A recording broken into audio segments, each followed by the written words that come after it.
इंसानी इच्छाओं और हमारी असल जिंदगी की सच्चाई के बीच ना एक बहुत गहरा दार्शनिक पुल मौजूद है। आज के इस विश्लेषण में हम इसी गहरे रहस्य को सुलझाने वाले हैं। क्या सच में हमारे मन के भीतर चलने वाले अदृश्य विचार बाहर के भौतिक भविष्य को पूरी तरह आकार दे सकते हैं?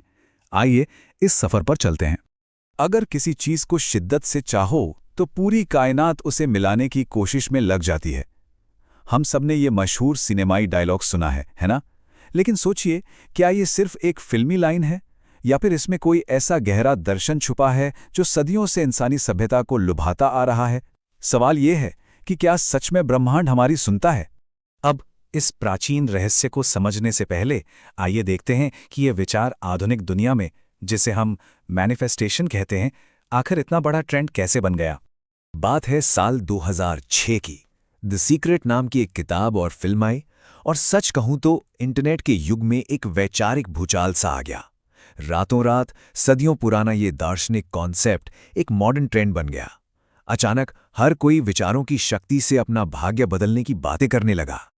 लेकिन ये मैनिफेस्टेशन आखिर है क्या? आसान शब्दों में कहें तो सपनों को हकीकत में बदलने के लिए अपने विचारों, अपनी भावनाओं और अपने विश्वास को एक ही दिशा में ले आना, अपनी पूरी मानसिक ऊर्जा को बस एक लक्ष्य पर लगा देना। पर यहाँ एक बड़ा रहस्य है।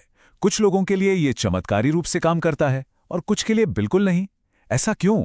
आखिर वो कौन सी कड़ी है जो छूट रही है? इस रहस्य को सुलझाने के लिए हमें इस इंटरनेट ट्रेंड से आगे बढ़कर थोड़ा विज्ञान, खासकर हमारे मस्तिष्क की कार्यप्रणाली को गहराई से समझना होगा। जब हम जीव विज्ञान यानी बायोलॉजी की तरफ देखते हैं तो न्यूरोप्लास्टिसिटी नाम का एक बेहद अद्भुत सत्य सामने आता है। असल में हमारा दिमाग बहुत गहरी कल्पना और असली भौतिक वास्तविकता के बीच फर्क ही नहीं कर पाता। जब किसी विचार को बार बार गहरे विश्वास के साथ सोचा जाता है तो दिमाग के अंदर बाकायदा नए न्यूरल पाथवे बनने लगते हैं, यानी दिमाग सफलता के लिए खुद को भौतिक रूप से तैयार करने लगता है। और इसमें एक बहुत बड़ा रोल प्ले करता है रेटिकुलर एक्टिवेटिंग सिस्टम या RAS। हमारे आसपास हर सेकंड लाखों जानकारियां मंडराती रहती हैं, लेकिन ये RAS दिमाग के एक बायोलॉजिकल फिल्टर की तरह काम करता है।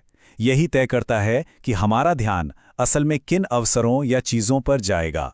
ये हमारे चेतन और अवचेतन मन के बीच खड़ा एक बेहद सख्त गेटकीपर है। इसको ऐसे समझिए, हमारा दिमाग बिल्कुल किसी डिजिटल एल्गोरिथम की तरह ही काम करता है। जैसे इंटरनेट पर कोई मोबाइल फ़ोन सर्च करने के बाद हर जगह उसी के विज्ञापन दिखने लगते हैं ना, बिल्कुल वैसे ही जब कोई इच्छा दिमाग की प्राथमिकता बन जाती है तो हमारा ये RAS सिस्टम सक्रिय हो जाता है और फिर अचानक भौतिक दुनिया में हमें उसी इच्छा से जुड़े अवसर, रास्ते या चीज़ें हर जगह दिखाई देने लगती हैं।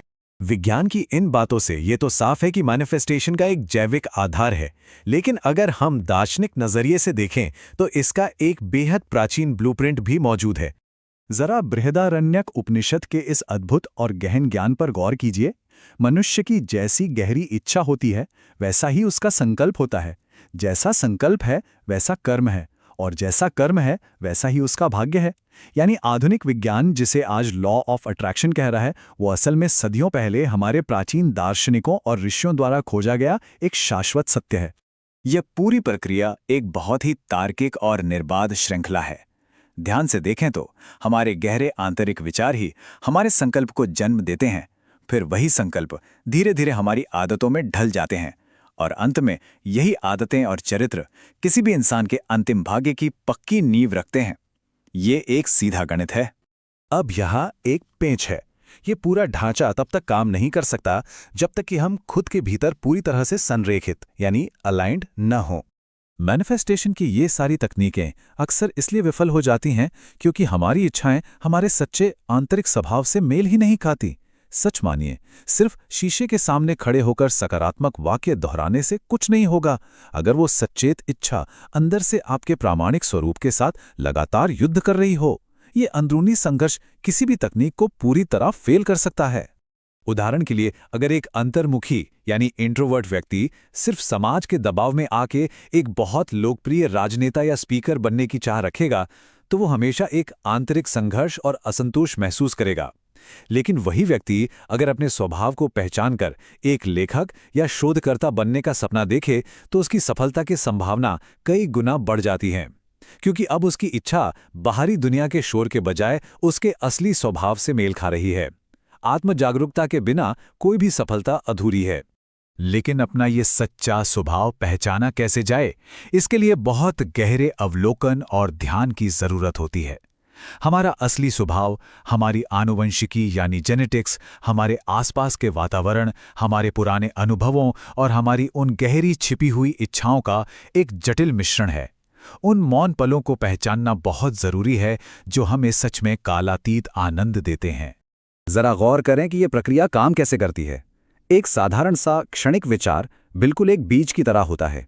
जब एक विचार से दूसरा विचार जुड़ते हैं तो वो एक सक्रिय इच्छा बनाते हैं, और जब इन इच्छाओं को लगातार भावनाओं से सींचा जाता है तो ये एक बहुत ही गहरी प्रेरक इच्छा यानी डीप ड्राइविंग डिजायर बन जाती है, और अंततः यही इच्छा हमारा पूरा स्वभाव बन जाती है।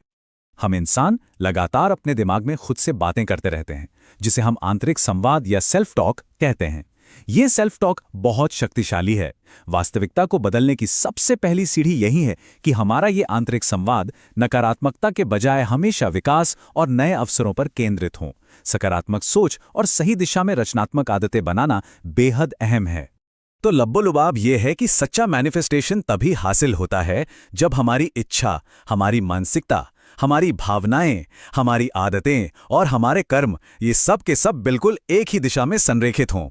अगर सिर्फ आंखें बंद करके अच्छे अच्छे सपने देखना ही काफी होता तो सोचिए, दुनिया का हर इंसान अपनी मंजिल पा चुका होता। असल बदलाव हमारे संपूर्ण अस्तित्व के एक बहुत ही कठोर अलाइनमेंट की मांग करता है। और अंत में इस विश्लेषण से एक बहुत बड़ी दार्शनिक चुनौती हमारे सामने खड़ी होती है। क्या ब्रह्मांड से अपना भाग्य बदलने की मांग करने से पहले हम सच में अपने खुद के आंतरिक स्वभाव को पूरी तरह जानते हैं?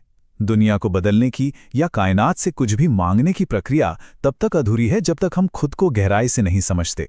अपनी वास्तविकता को आकार देने की ये महान यात्रा हमेशा खुद को जानने और स्वयं पर विजय प्राप्त करने से ही शुरू होनी चाहिए।